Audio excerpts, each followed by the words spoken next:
Hello, good morning everyone. मैं आज आपके लिए लेकर आया हूँ एक बहुत ही प्यारी और एक इंस्पिरेशनल स्टोरी जिसका नाम है change your view not world. इस स्टोरी का असली लेसन ये नहीं है कि हम दुनिया को बदलने की सोचते हैं, लेकिन खुद को बदलना भूल जाते हैं। अगर हम अपनी सोच बदल लें तो आधी से ज़्यादा प्रॉब्लम सॉल्व हो जाती हैं, क्योंकि इस दुनिया में जहाँ तक मेरा मानना है कि लगभग सभी को प्रॉब्लम होती हैं। हर किसी की लाइफ में हर्डल्स आते हैं और इसका सबसे अच्छा तरीका है कि आप अपने आप को चेंज कर लो, तो आपकी आधी से ज़्यादा प्रॉब्लम सॉल्व हो जाती है। तो ये स्टोरी कुछ इसी तरह की है जो आपको बहुत कुछ सिखाएगी। ये स्टोरी केवल इंग्लिश सिखाने के लिए नहीं है, ये स्टोरी आपके लिए एक इंस्पिरेशनल स्टोरी भी होने वाली है। इंग्लिश तो आप सीखेंगे ही, इससे काफ़ी वर्ड मीनिंग्स भी आएंगे, कुछ इंग्लिश ग्रामर रूल्स भी मिलेंगे आपको, वो भी मैं सिखाऊंगा। लेकिन साथ ही साथ आप इसमें एक इंस्पिरेशनल चीज़ें भी सीखेंगे जो आपको आपके लिए लाइफ चेंजिंग लेसन होने वाला है। So let's start without wasting your time. और हाँ, अगर आपको एक्सप्लेनेशन अच्छी लगे तो प्लीज़ चैनल को सब्सक्राइब ज़रूर करें। तो चलिए हम अपनी स्टोरी को स्टार्ट करते हैं। स्टोरी का नाम है चेंज योर व्यू। चेंज एक वर्ब की फर्स्ट फॉर्म है जिसका हिंदी मतलब होता है बदलना। तो जब भी कोई सेंटेंस वर्ब की फर्स्ट फॉर्म से स्टार्ट होता है बच्चों, तो याद रखना उसका वो होता है एक इम्पेरेटिव सेंटेंस। इम्पेरेटिव सेंटेंस क्या होते हैं, इसके लिए मैंने अलग से वीडियो बनाया है, आप देख सकते हैं। पूरा डिटेल्स में नहीं जाऊँगा मैं, वरना टॉपिक से भटक जाएंगे हम। तो चेंज यानी बदलना वर्ब की फर्स्ट फॉर्म से स्टार्ट हो रहा है, इसको बोलते हैं इम्पेरेटिव सेंटेंस। और उसका हिंदी मतलब होता है ओ, यानी चेंज योर व्यू। व्यू मतलब होते हैं अपने विचार, अपने आइडियाज़। योर मीन्स अपने, आप अपने विचारों को बदलिए। चेंज यानी बदलो, इसका हिंदी मतलब होता है ओ, अपने विचारों को बदलो, है ना। इस तरह जैसे आपने और भी वर्ड सुने होंगे, कम हेयर यहाँ आओ, सिट डाउन बैठ जाओ, गो देयर वहाँ जाओ, डोंट टच मी मुझे मत छुओ, है ना। ओ वाले शब्द निकलते हैं हिंदी में। तो चेंज योर व्यू अपने विचारों को बदलो, नॉट वर्ल्ड दुनिया को नहीं।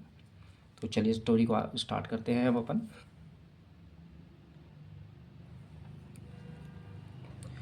वंस अ किंग, एक बार। अ किंग, एक राजा था। सिंगुलर नाउन है किंग, और सिंगुलर नाउन हमेशा आर्टिकल अपने साथ इंडेफिनेट आर्टिकल यानी कि ए और एन लेकर चलते हैं। एक राजा था नेम्ड, जिसका नाम था चंद्रवहन। चंद्रवहन नाम का एक राजा था। रूल ओवर मतलब होता है शासन करना, और ये सब्जेक्ट के बाद सेकंड फॉर्म है। और सब्जेक्ट के बाद जब सेकंड फॉर्म होती है तो वो होता है पास्ट इंडेफिनेट। ठीक है, यानी पास्ट की कहानी है ये। एक बार एक चंद्रवहन नाम का राजा था जो राज्य करता था ओवर। रूल ओवर का मतलब होता है राज्य करना, ये रूल की प्रपोजिशन है, साथ में रहेगी, इसके फ्रेजल वर्ब है। An affluent country, affluent means होता है रिच या अमीर, कुछ भी कह सकते हैं, रिच अमीर वेल टू डू। जिसकी वोकेबलरी स्ट्रॉन्ग है तो वो कोशिश करे कि वर्ड मीनिंग्स को इंग्लिश टू इंग्लिश लिखने की कोशिश करे। एफ्लुएंट का मतलब रिच वेल टू डू ले सकते हैं, मैं हिंदी और इंग्लिश दोनों बताता चलूँगा। और वैसे एफ्लुएंट मतलब होता है रिच या अमीर। कंट्री यानी देश, यानी कि जो चंद्रवहन नाम का राजा था वो राज्य करता था एक अमीर देश पर। वन डे, एक दिन, ही वेंट, देखिए सब्जेक्ट के बाद फिर से सेकंड फॉर्म आया, ही वेंट। गो का सेकंड फॉर्म है वेंट। ही वेंट, वह गया। टू हंट, हंट का मतलब होता है शिकार करना। ठीक है, ही वेंट टू हंट, दो वर्ब हो गई और दो वर्ब के बीच में एक टू आया हुआ है। दो वर्ब के बीच में हमेशा टू आता है। ही वेंट टू हंट, वह एक दिन शिकार करने गया। एनिमल्स यानी कि जानवरों का। इन सम रिमोट एरिया, कुछ सम यानी कुछ, और इनका मतलब हमेशा जनरली में निकलता है ना। कहाँ पर गया, रिमोट एरिया में। अब यहाँ पर एक नया वर्ड आया है रिमोट एरिया। ये क्या एरिया होते हैं तो इनके बारे में मैं आपको बता दूं पहले कि रिमोट, जैसे अपने घर में टीवी होता है, हम अपने बेड पर लेटे हुए हैं, सोफे पर बैठे हुए हैं और सामने टीवी चल रहा है, और हमारे हाथ में क्या होता है उस समय, रिमोट होता है, क्योंकि वो डिस्टेंस को कवर करते हैं। दूर होती है टीवी, दूर होती है और हम दूर बैठे होते हैं। तो रिमोट का मतलब होता है दूर, है ना। और एरिया यानी क्षेत्र, दूर के क्षेत्रों में वो अपना शिकार करने के लिए गया। तो एक दिन वह गया शिकार करने जानवरों का, कुछ दूर के एरियो में, दूर दराज के एरियो में वो शिकार करने के लिए गया।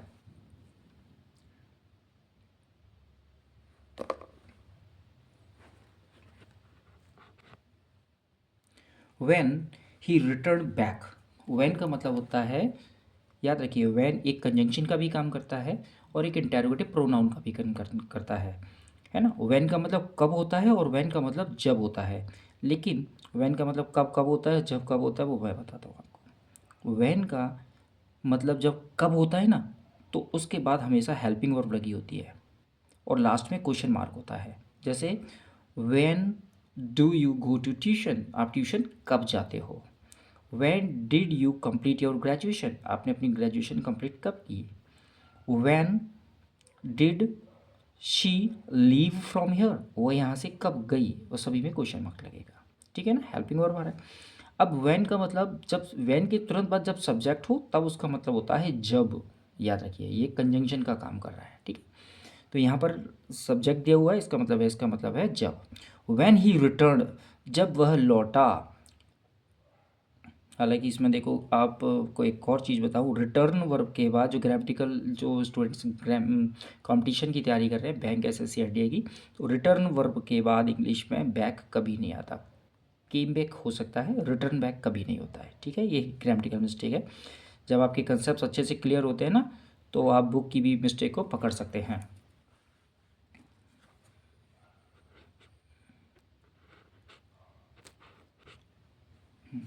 व्हेन ही रिटर्न बैक, ठीक है, तो रिटर्न वन के बाद बैक कभी नहीं आता, या तो केम बैक कर सकते थे आप यहाँ पे तो एक्यूरेट होता। व्हेन ही रिटर्न बैक, लेकिन बुक में दिया हुआ है तो हम उसके अकॉर्डिंग चलेंगे। व्हेन ही रिटर्न बैक, जब वह वापस लौट कर आया। रिटर्न यानी होता है, रिटर्न का मतलब ही होता है वापस लौट कर आना, तो फिर बैक का वापस करने की, वापस लौट कर आया, वापस कहने की क्या ज़रूरत है ना, इसलिए बैक नहीं होता है इसके बाद। वैन ही रिटर्न बैक, जब वह वापस लौट कर आया। From the trip, trip trip का मतलब होता है एक छोटी सी यात्रा जिस पर वो गया था। कहाँ पर गया था, वो शिकार करने के लिए गया था, वो उसके लिए, अब चूंकि राजा है तो उसके लिए वो ट्रिप थी। ही फेल्ट, सब्जेक्ट के बाद फिर से सेकेंड फॉर्म, तो उसने महसूस किया। फील यानी महसूस करना, फेल्ट यानी महसूस किया। टू एग्जॉस्टेड, बहुत बढ़िया वर्ड मीनिंग्स, बहुत ही बढ़िया। एग्जॉस्टेड मतलब होता है परेशान, थका हुआ। ठीक है, उसने बहुत ज़्यादा परेशान महसूस किया। टू मूव एनी मोर, कि वो इतना, मतलब एग्जॉस्ट इतना थक गया था कि टू मूव, मूव यानी होता है चलना, चलना हिलना, ये सारे वर्ड होते हैं इसके लिए। टू मूव एनी मोर, कि वो चल भी नहीं पा रहा था। देखो बच्चों, जो बच्चे 6 से लेकर 12th तक स्कूल में पढ़ते हैं उसमें एक इसका यूज़ आता है टू टू का। मैं 1 मिनट का समय लूँगा, मैं आपको अलग से समझा देता हूँ, क्योंकि ये अपने को पूरी चीज़ डिटेल्स में पढ़नी है, जल्दबाजी नहीं करनी है। ये जो टू होता है नेगेटिव सेंस देता है। ठीक है, इसका पूरा मतलब निकलेगा ही फेल्ट टू एग्जॉस्टेड, वह इतना ज़्यादा एग्जॉस्ट हो गया था, यानी कि थक गया था, परेशान हो गया था। टू मूव एनी मोर, कि वह हिल भी नहीं पा रहा था, मतलब चल भी नहीं पा रहा था, इतना ज़्यादा वो एग्जॉस्ट हो गया था। अब कुछ बच्चे कहेंगे सर यहाँ पे टू मूव नॉट तो कहीं है ना, तो मैं उनको थोड़ा सा यहाँ पर बता देता हूँ, अलग से बता देता हूँ। जैसे मैं आपको समझाऊँ, एक सेंटेंस में लेकर चलता हूँ यहाँ पर। जैसे कि मैंने कहा शी इज़ वेरी वीक, और दूसरा सेंटेंस है, ये 10th 8th से लेकर 12th तक में इस स्कूल में कुछ इस तरह से आते हैं, कॉलेज में भी आते हैं।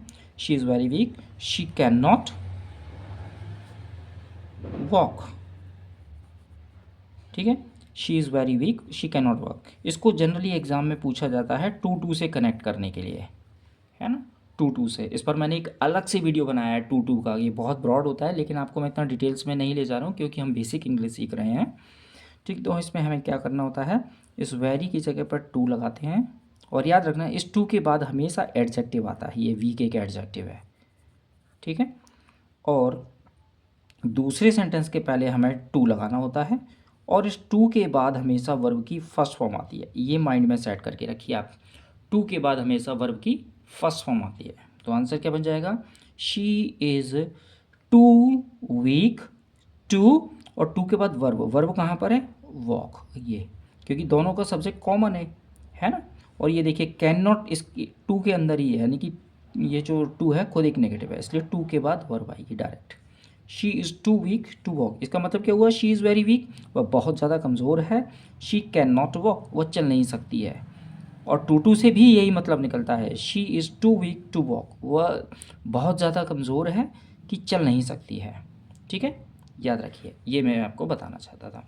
और एक बार और आपको मैं बता देता हूँ, जैसे मैंने लिखूँ मोहन ए वॉज, अब एक पास्ट में ले लें तो किस तरह से होगा ये, Mohan was very poor. Second sentence, he, अब चूंकि ये पास्ट में है तो इधर कैन की जगह कुड नॉट हो जाएगा, है ना, दोनों सेंटेंस पास्ट में होंगे। ही कुड नॉट पे फीस, तो ये कैसे हो जाएगा, वेरी हटाया, टू लगाया, टू के बाद ये आ गया पुअर एडजेक्टिव, तो मोहन वॉज टू पुअर हो गया। और मोहन और ही, यही प्रोनाउन किसका है, इस नाउन का ही है, इसलिए ही और मोहन एक ही व्यक्ति है, ये ही मोहन के लिए यूज़ हुआ है, ये हम यूज़ नहीं करेंगे। ठीक है ना। टू के बाद हमें क्या लाना होता है, ये देखिए, टू के बाद हमें लाना है वर्ब की फर्स्ट फॉर्म, तो दूसरे सेंटेंस से हमें सिर्फ वर्ब पर डायरेक्टली स्विच कर जाना है, ये सब हटा दो, टू के बाद डायरेक्टली ये आ गई वर्ब, टू पे फी, और वर्ब के बाद जो भी दिया हुआ है वो आ जाएगा, to pay fee. Mohan was too poor to pay fee, ये हो जाएगा, मोहन इतना ज़्यादा कमज़ोर था, इतना ज़्यादा पुअर था कि वो अपनी फ़ीस नहीं पे कर सकता था। ठीक है, टू से भी यही मतलब निकलेगा, Mohan was too poor to pay fee, Mohan इतना ज़्यादा पुअर था कि वह अपनी फ़ीस पे नहीं कर सकता था। आई होप कि आप लोगों को ये समझ में आ गया होगा। तो ये फिर किस तरह से हो जाएगा, ही फेल्ट, अब चूंकि यहाँ पे पास्ट में है तो उसने वर्ब यूज़ की है तो सेकेंड फॉर्म हो गई है, ही फेल्ट टू एग्जॉस्टेड, वह इतना ज़्यादा थक गया था, परेशान हो गया था, टू के बाद क्या आती है, वर्ब की फर्स्ट फॉर्म, मैंने कहा था अभी, टू मूव एनी मोर, कि वो अब चल नहीं पा रहा था, चल नहीं सकता था। ठीक है, वह इतना ज़्यादा थक गया था कि अब वो बिल्कुल भी नहीं वहाँ से चल सकता था। हिज फेल्ट वर सोर, हिज फेल्ट वर सोर, हिज फेल्ट, आई थिंक ये थोड़ा सा गलत है, ये फेल्ट नहीं होगा, सोर का मतलब होता है पेन होना, दर्द होना, बहुत बढ़िया मीनिंग, और ये फेल्ट नहीं होगा बच्चों, ये फीट होगा, है ना। अब देखिए, मैंने कहा ना, जब हमारे कंसेप्ट क्लियर होते हैं तो हम बुक की भी मिस्टेक को पकड़ सकते हैं, जैसे ये रिटर्न के बाद बैक इंग्लिश में कभी नहीं आता, कम के बाद आता है, कम बैक यानी होता है वापस आना, रिटर्न का अपने आप में एक मीनिंग होता है वापस आना, इसलिए बैक नहीं आता उसके साथ। और ये, अब आप सोचोगे कि सर हमें कैसे पता चलेगा कि ये गलत है, तो मैं आपको बता दूं सिंपल सा, ये जो हिज है ना बच्चों, ये है एक पजेसिव एडजेक्टिव, और ये क्या है, फेल्ट, ये फील की सेकंड फॉर्म फेल्ट बना दिया उसने। और एडजेक्टिव कभी भी सब्जेक्ट नहीं होते हैं, इनके साथ हमेशा एक नाउन लग कर आएगा, तब जाकर वो सब्जेक्ट बनते हैं। पजेसिव एडजेक्ट, किसी भी एडजेक्टिव के बाद तुरंत बाद कभी भी वर्ब, मेन वर्ब नहीं होगी, ना हेल्पिंग वर्ब होगी ना मेन वर्ब होगी, कुल मिलाकर वर्ब नहीं होगी, हमेशा एक नाउन होगा, उसके बाद फिर वर्ब होगी, है ना। मैंने आपको बताया था कल वाले वीडियो में कि किसी भी सेंटेंस का सब्जेक्ट या ऑब्जेक्ट बनने का अधिकार केवल दो ही भाइयों को है, वो है नाउन या प्रोनाउन, और हिज एक एडजेक्टिव है, इसलिए ये नहीं हो सकता। ठीक है, इनके बाद हमेशा एक नाउन आता है, याद रखिए, उसके बाद में वर्ब आती है। तो ये देखिए, ये एडजेक्टिव हैगा, ये वर्ब हैगी, इसका मतलब ये नाउन होगा, और ये फीट होगा, फीट, फुट यानी होता है पैर, और उसका प्लूरल होता है फीट, क्योंकि उसका एक पैर थोड़ी ना थका हुआ था, दोनों पैर थके हुए थे, तो ये फेल्ट की जगह फीट कर लेना आप लोग, हिज फीट, उसके पैर, ये आ गया एडजेक्टिव, और ये हो गया नाउन, हिज फीट, और चूंकि दो पैर है ना, दो पैर की बात हो रही है, प्लूरल है फीट, और अगर एक पैर होता तो फुट होता। ठीक है, लेकिन पता कैसे चलेगा ये दो ही है, क्योंकि एक तो ई लगा हुआ है, दूसरी बात ये प्लूरल की वर्ब लगी हुई है, अगर यहाँ वॉज होता तो उसका एक पैर दुखता है ना। तो हिज फीट वर सोर, उसके जो पैर थे वो दर्द कर रहे थे, सोर यानी होता है दर्द होना। ठीक है, आप इसको बोल सकते हैं जैसे माई लेग्स आर सोर, मेरे पैर दर्द हो रहे हैं। ठीक है, हिज लेग्स या फीट कुछ भी कह सकते हैं आप। ठीक है, हिज लेग्स आर सोर, उसके पैर दर्द हो रहे हैं। ठीक है, उसी तरह से हिज फीट वर सोर, उसके पैर बहुत दर्द हो रहे थे। After a long trip, a long trip, एक लंबी यात्रा के बाद उसके बहुत पैर दर्द हो रहे थे। On the rough and gravelled road, on the rough, rough यानी होता है ऊबड़ खाबड़ रास्ता, ठीक है। रफ का मतलब हो गया ऊबड़ खाबड़ रास्ता।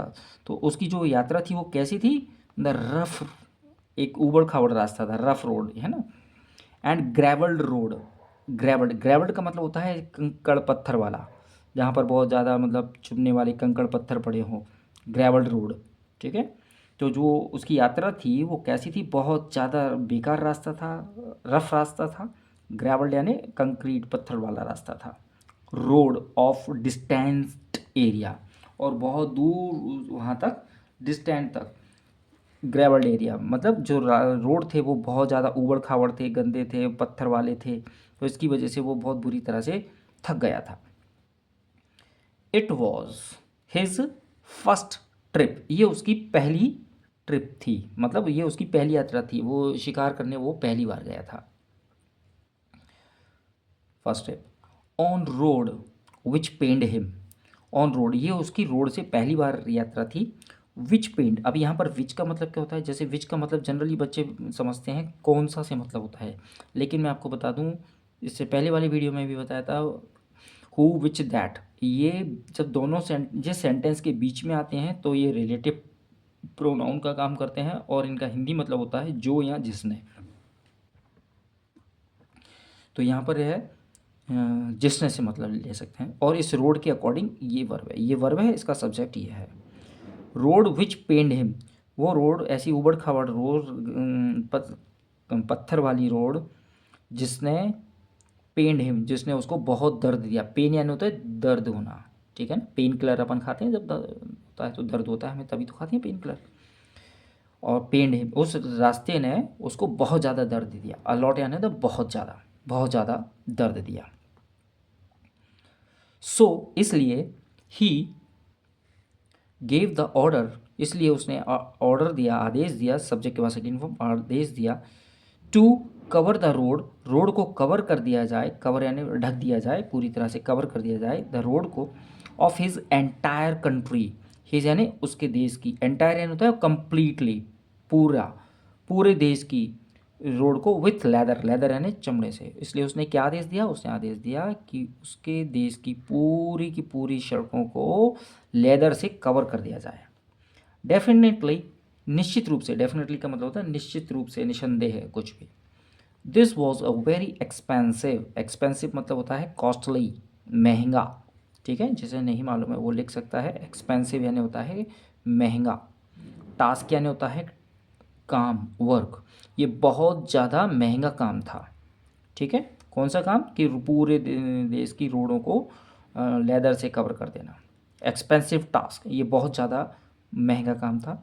To cover the road, road को कवर करने का, विथ लेदर, लेदर से, इन विच, जिसमें, विच का मतलब जोड़ जिसने होता है, और इन विच है, ये ध्यान रखिए, इन विच, जिसमें, द काउज स्किन, ये काऊ के साथ अपोस्ट्रोफ एस लगा हुआ है, और अपोस्ट्रोफ एस का मतलब का की के होता है, ये भी मैंने पिछली वीडियो में बताया था। अगर आप मेरे वीडियो को रेगुलर देख रहे हैं तो आपको ये डेफिनेटली बीच में ये इस तरह की चीज़ें समझ में आ रही होगी। काउज स्किन, काऊ की स्किन, वॉज नीडेड, नीडेड यानी आवश्यक, ज़रूरी, और इतने बड़े काम के लिए गाय की ज़रूरत होती, काऊ के स्किन के लिए, स्किन की ज़रूरत पड़ती, ज़रूरत होती, ज़रूरी होती, ठीक है ना। सिंपल सेंटेंस है ना, वॉज वर्ब के बाद ये लिंकिंग वर्ब लगी हुई है, ये एडजेक्टिव लगा हुआ है। Then one of his wise servants, याद रखिए ये वन ऑफ के बाद हमेशा प्लूरल नाउन आता है। ये देखिए सर्वेंट्स यानी वन ऑफ का मतलब होता है अनेकों में से कोई एक, ढेर सारे में से एक। One of his wise, wise यानी बुद्धिमान, बुद्धिमान ये नाउन हो गया, ये एडजेक्टिव हो गया, बुद्धिमान। सर्वेंट्स मतलब नौकर, उसके जो बहुत सारे नौकर थे उनमें बुद्धिमान नौकरों में से एक नौकर, डेयर, डेयर मतलब होता है हिम्मत करना, उसने, सेकंड फॉर्म है तो पास्ट, हिम्मत की, यानी उसके बहुत सारे बुद्धिमान नौकरों में से एक नौकर ने, वन ऑफ लिखा हुआ है ना, एक नौकर ने हिम्मत की, टू टेल द किंग, राजा को बताने की, why do you have to spend that unnecessary amount of money, why do you have to, आप क्यों खर्च करती हो, आप, स्पेंड यानी खर्च करना होता है, why do you have to spend, आपको इतना रुपया खर्च क्यों करना है, दैट अननेसेसरी, याद रखिए नेसेसरी यानी होता है ज़रूरी, और जिसमें यू एन लग जाता है वो अपोजिट बन जाता है, ठीक है। अननेसेसरी, नेसेसरी यानी ज़रूरी, आवश्यक, और अननेसेसरी यानी अनावश्यक, अनावश्यक अमाउंट इस धन की, of money, amount of money यानी धन की, यानी कि आपको इतने अनावश्यक रूप से इतने धन की खर्च करने की ज़रूरत क्यों है। Why don't you just cut a little piece of leather, कि आप एक छोटा सा पीस लेदर का क्यों नहीं कटवा लेते हैं, to cover your, so why do you have to spend that unnecessary amount of money, आपको इतना पैसा खर्च करने की आवश्यकता क्यों है। Why don't you just cut a little piece of leather, आप एक लेदर का पीस क्यों नहीं काट लेते हैं, टू कवर योर फीट, अपने पैरों को कवर करने के लिए। ये देखिए फीट वर्ड आया है ना, उसका प्लूरल है फीट। द किंग वॉज एस्टोंडेड, जो राजा था वो, एस्टोंडेड का मतलब होता है सरप्राइज्ड, एस्टोनिस्ड, जो राजा था वो बहुत ज़्यादा सरप्राइज हुआ ऑन दिस सजेशन, इस सुझाव पर। बट लेटर ही एग्रीड, लेकिन बाद में वो सहमत हो गया, and decided to make slipper, और ये डिसाइड किया कि वो जो इसके स्लीपर ऑफ लेदर, कि वो लेदर के स्लीपर यानी कि चप्पल बनाएगा, बनवा लेगा, बनाएगा, अब चूँकि ये इसमें दिया हुआ है बनाएगा। आगे बढ़ते हैं अपन, इसका मोरल देख लेते हैं स्टोरी का। To make this world a happy place, इस टू मेक दिस वर्ल्ड, इस संसार को बनाने के लिए, अ हैप्पी प्लेस, एक अच्छी जगह बनाने के, टू लिव इन, जिसमें हम रह सकें, यू हैड बेटर चेंज, तो आपके लिए बेहतर होगा, चेंज योर सेल्फ, आप अपने आप को बदल लीजिए, योर हार्ट, अपने हार्ट को बदल लीजिए, एंड नॉट द वर्ल्ड, और इस संसार को नहीं, यानी इस संसार में रहने के लिए, एक अच्छी जगह पर रहने के लिए आप अपने आप को बदल लीजिए, अपने दिल को बदल लीजिए, लेकिन इस संसार को नहीं बदलीजिए। चलिए, आई होप, मैं आशा करता हूँ कि आप लोगों को ये स्टोरी समझ में आई होगी, और जिसको भी कोई डाउट है, कोई परेशानी है, तो वो कमेंट में लिख के बता सकता है। और हाँ, अगर हो सके तो आप मुझे बताएं कमेंट में लिख के कि अगर आप राजा की जगह होते तो आप लोग क्या करते हैं। चलिए, जय हिंद, जय भारत, धन्यवाद।